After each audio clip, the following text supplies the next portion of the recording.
Hi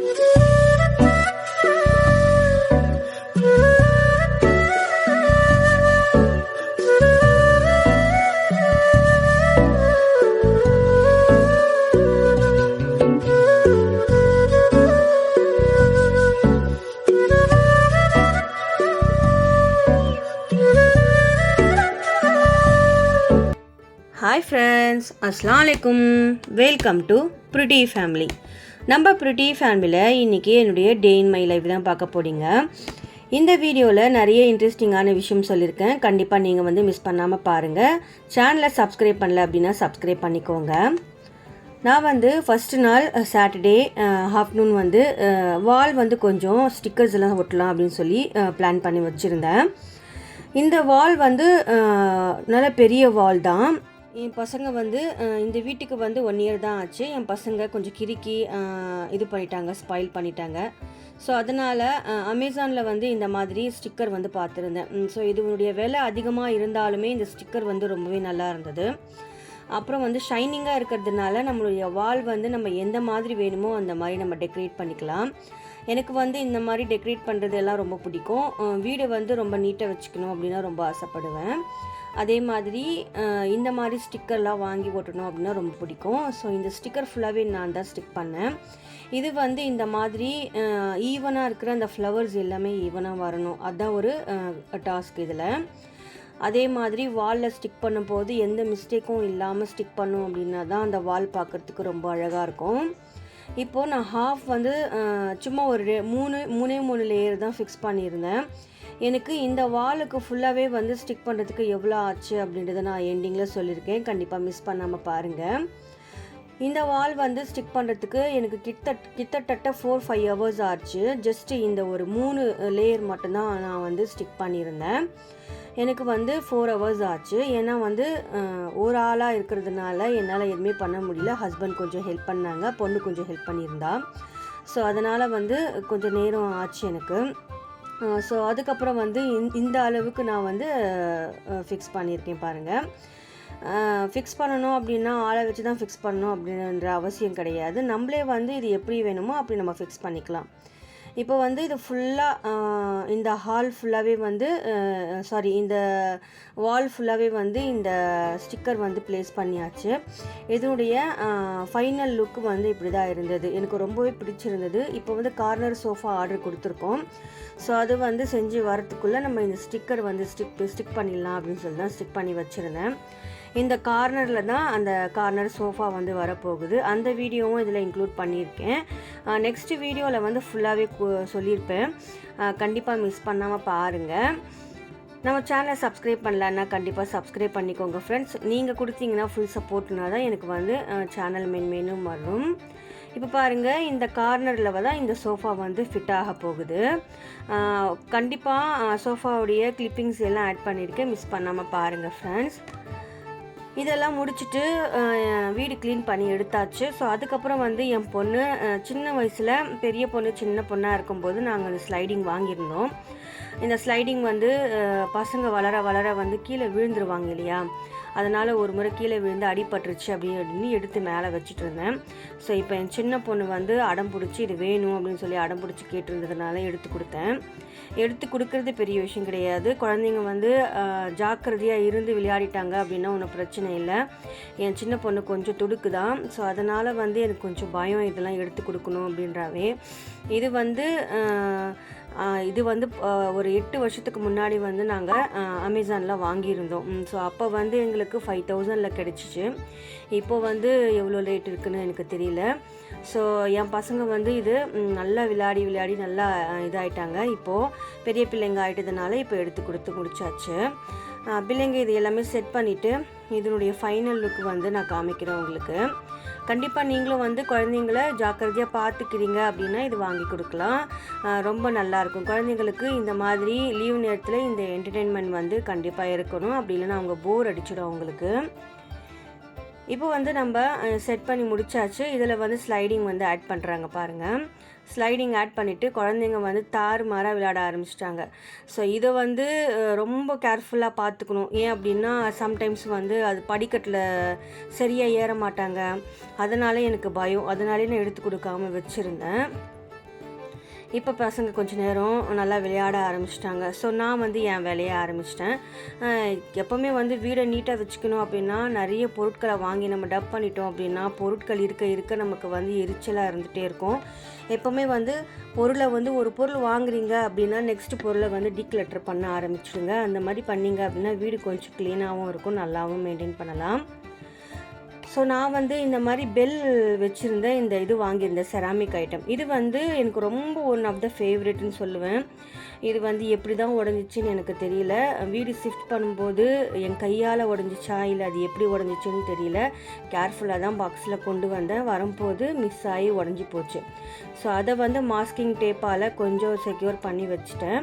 so அதுக்கு மேலே அந்த மாஸ்கிங் டேப் வந்து எனக்கு தெரியறது ஒரு மாதிரியாக இருந்தது. ஸோ அதனால் அதே கலரில் ஸ்கெட்ச் மார்க்கர் எடுத்து அதை வந்து நல்லா இந்த மாதிரி போட்டு விட்டோம் அப்படின்னா அந்த கலருக்கு அந்த கலர் மேட்ச் ஆகிடுச்சு. ஸோ அதை மாஸ்கிங் டேப் போட்டிருக்க மாதிரியே வந்து தெரியல, அந்த மாதிரி ஆயிடுச்சு. இதில் ரோப் எல்லாம் வந்து அறுந்து போச்சு. கிட்டத்தட்ட இது வந்து 8 வருஷத்துக்கு மேலே ஆயிடுச்சு நான் வாங்கி. இப்போ வந்து அந்த கயிறு எல்லாமே கொஞ்சம் வந்து மக்குன மாதிரி ஆயிடுச்சு. ஸோ அந்த கயிறை வந்து மாற்றிடலாம் அப்படின்னு சொல்லி இந்த முறை எடுத்துட்டேன். எப்படியாச்சும் அது மேலே ரொம்ப ஹைட்டில் இருக்கிறதுனால என்னால் அந்த வேலை செய்ய முடியல. ஸோ இப்போ வந்து அந்த வாலெல்லாம் ஸ்டிக் பண்ணதுனால, வால் பேப்பர்லாம் ஸ்டிக் பண்ணதுனால அந்த டைமில் இதையும் பண்ணிடலாம் அப்படின்றதுனால இதையும் ஆரம்பித்தாச்சு.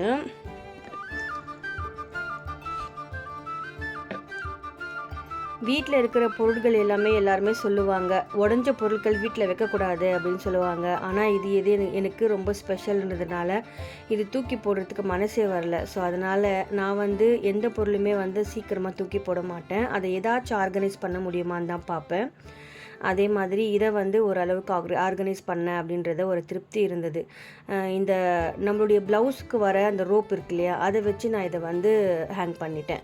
ஸோ இருக்கிற ரோப் எல்லாமே பிரிஞ்சு போச்சு அப்படின்றதுனால தூக்கி போட முடியாது இல்லையா, அதனால் இது கொஞ்சம் வேலை அப்படியே பெண்டிங்கில் வச்சுட்டு கிச்சனுக்கு வந்துட்டேன். ஏன்னா 12 o'clock ஆகிடுச்சு, சமைக்கிற நேரம் வந்துருச்சு. ஸோ அதனால் வந்து ஆஃப்டர்நூன் லஞ்சுக்கு சமைச்சே ஆகணும்.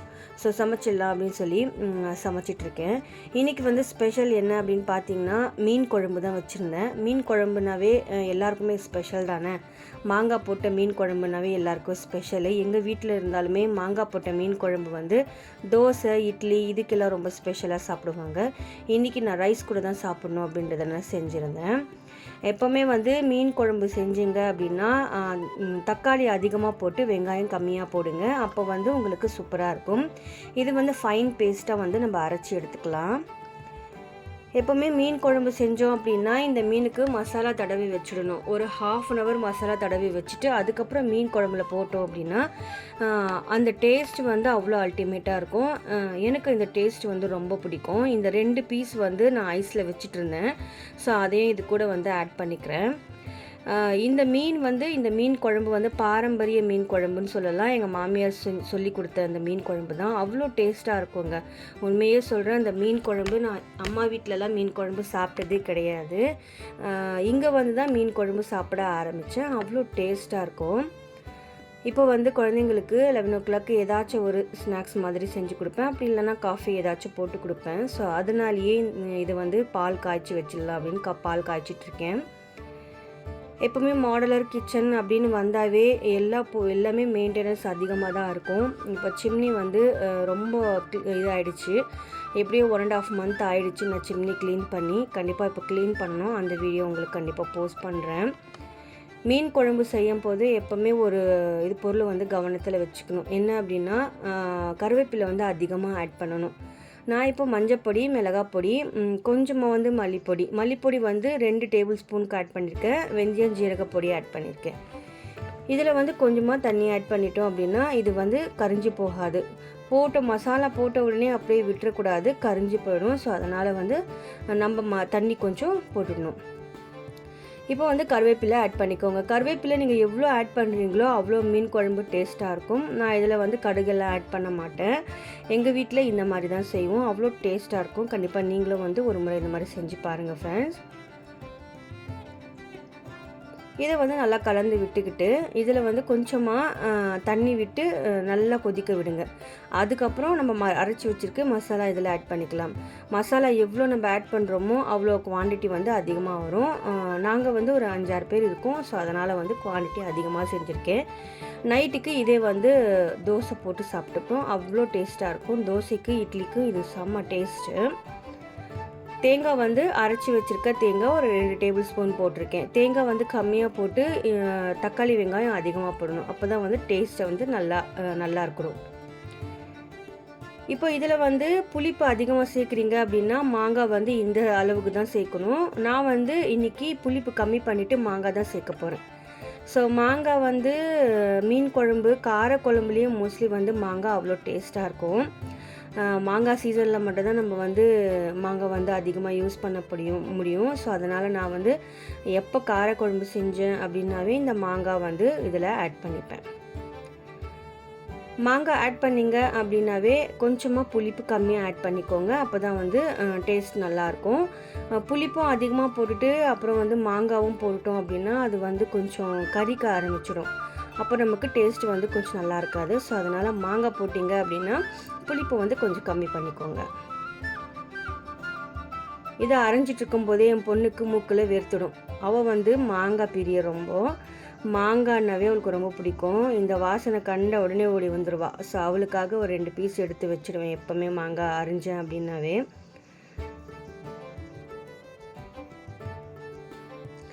ஸோ நம்ம கிச்சனில் வேலை செய்யும் போது எப்போவுமே வந்து கையோடு இருக்கிற வேலையை அப்படியே செஞ்சுட்டே வந்துட்டோம் அப்படின்னா அதுக்குன்னு மெனக்கெட்டு வேலை செய்ய தேவையில்லை.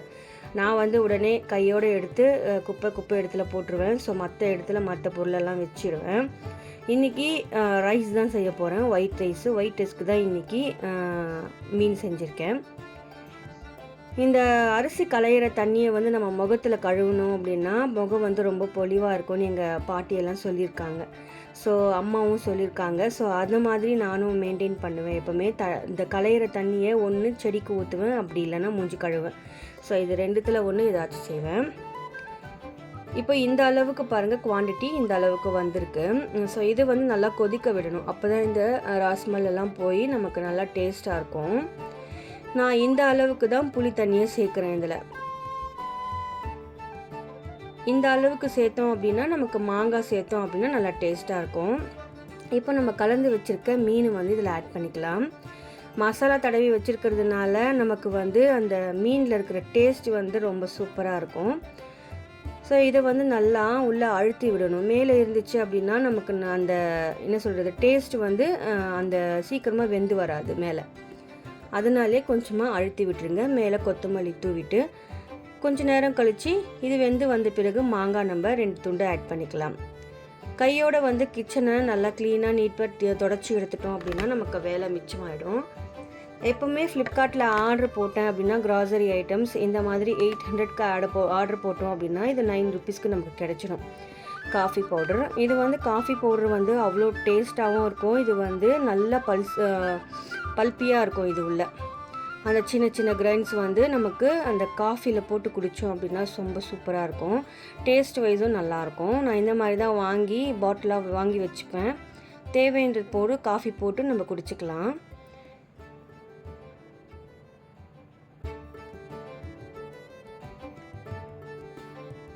காஃபி இல்லாமல் எனக்கு வேலையே நடக்காது.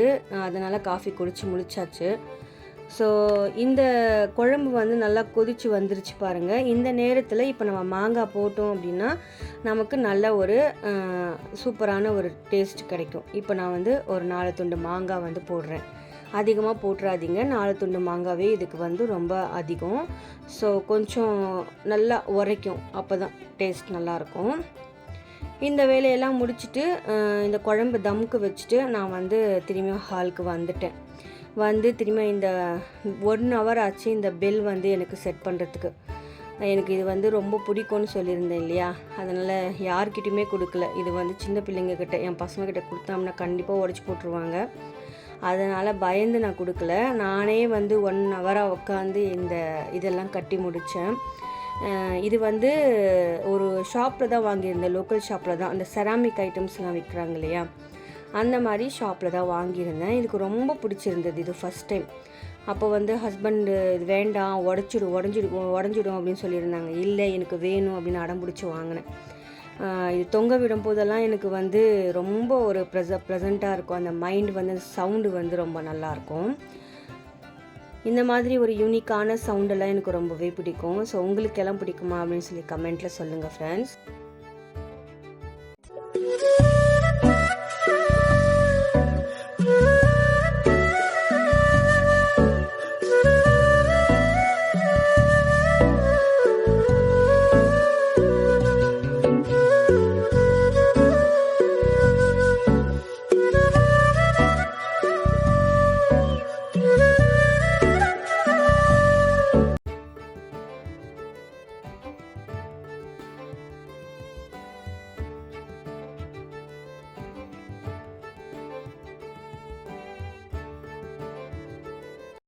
மறுநாள் வந்து சண்டே. ஸோ அன்றைக்கி வந்து என் பொண்ணுக்கு பர்த்டே. ஸோ அதனால் வந்து ஆஃப்டர்நூன் பிரியாணி செஞ்சுருந்தோம்.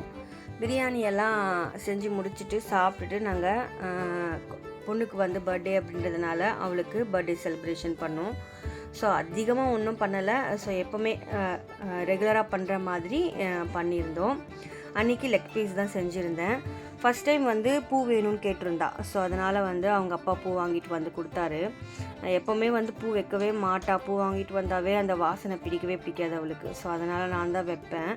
என் சின்ன பொண்ணு வச்சுப்பா, அவளுக்கு ரொம்ப பிடிக்கும். ஸோ இன்றைக்கி அடம் பிடிச்சி பூ வச்சே ஆகணும் அப்படின்ட்டு சொன்னதுனால பூ வச்சுக்கிட்டு ஈவினிங் வந்து ஒரு 6 o'clock போல் வந்து எல்லாருமே வந்திருந்தாங்க. ஃப்ரெண்ட்ஸ் எல்லாமே, அவளுடைய ஃப்ரெண்ட்ஸ் எல்லாம் வந்திருந்தாங்க. ஒரு ஹாப்பி பர்த்டே சாங் போட்டு ஒரு பர்த்டே கேக் கட் பண்ணி அந்த மாதிரி தான் அவளுக்கு செலப்ரேட் பண்ணோம். ஸோ அவளும் வந்து ரொம்ப ஹாப்பி ஆகிட்டா. எல்லாருமே வந்து பர்த்டே அப்படின்னாவே அந்த செலிப்ரேட் பண்ணோம் அப்படின்னா அவங்க ரொம்ப சந்தோஷப்படுவாங்க இல்லையா? பிள்ளைங்கன்னா பிள்ளைங்க தானே. ஸோ நமக்கு வந்து அந்த ஆசை இல்லை, பிள்ளைங்களுக்கு ஆசை கண்டிப்பாக இருக்கும். ஸோ அதனால் அவங்களுக்கு ஏற்ற மாதிரி நாங்கள் வந்து செஞ்சுப்போம்.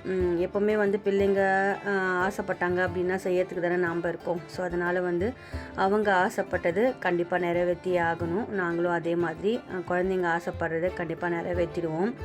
பர்த்டேலாம் செலிப்ரேட் பண்ணிவிட்டு ஃப்ரெண்ட்ஸ் எல்லாம் வந்திருந்தாங்க இல்லையா? அவங்களுக்கு கேக்கெலாம் இது பண்ணி கொடுத்துருந்தாவ. எல்லாருக்குமே ஊட்டிட்டு எல்லாருமே என்ஜாய் பண்ணாங்க. குழந்தைங்க பர்த்டேனாவே ரொம்ப சந்தோஷமாக இருப்பாங்க. ஸோ அந்த நாளைக்கு நம்மளும் வந்து அவங்களுக்கு தகுந்த மாதிரி நடந்துக்கணும். ஸோ முடிஞ்சது எல்லாமே. இப்போ கேக் எல்லாருக்குமே கட் பண்ணி கொடுத்துடலான்னு அவங்க அப்பா தான் கட் பண்ணிகிட்டு இருக்காரு. கட் பண்ணி முடிச்சுட்டு எல்லாருக்கும் கொடுக்க ஆரம்பிச்சிட்டாங்க. எல்லோரும் சாப்பிட ஆரம்பிச்சிட்டாங்க. சாப்பிட்டுட்டு அதுக்கப்புறம் ஒரு 8 o'clock போல் அவங்க ஃப்ரெண்ட்ஸ் எல்லாமே கிளம்பி வீட்டுக்கு போயிட்டாங்க. ஸோ அதுக்கப்புறம் மற்ற வேலைகள்லாம் பார்க்க ஆரம்பிச்சிட்டோம். கண்டிப்பாக உங்களுக்கு இந்த வீடியோலாம் பிடிச்சிருக்கோன்னு நம்புகிறேன். நெக்ஸ்ட் வீடியோவில் சோஃபா வந்து எப்படி வந்தது, எந்த மாதிரி ரேட்டில் வந்தது, இதெல்லாம் உங்க கூட ஷேர் பண்ணுறேன். நெக்ஸ்ட் வீடியோவை மிஸ் பண்ணாமல் பாருங்கள். பிடிச்சிருந்துச்சுன்னா என்னோடய சேனல் லைக் பண்ணி, ஷேர் பண்ணி, சப்ஸ்கிரைப் பண்ணி ஃபுல் சப்போர்ட் பண்ணுங்கள். தேங்க்ஸ் ஃபார் வாட்சிங்.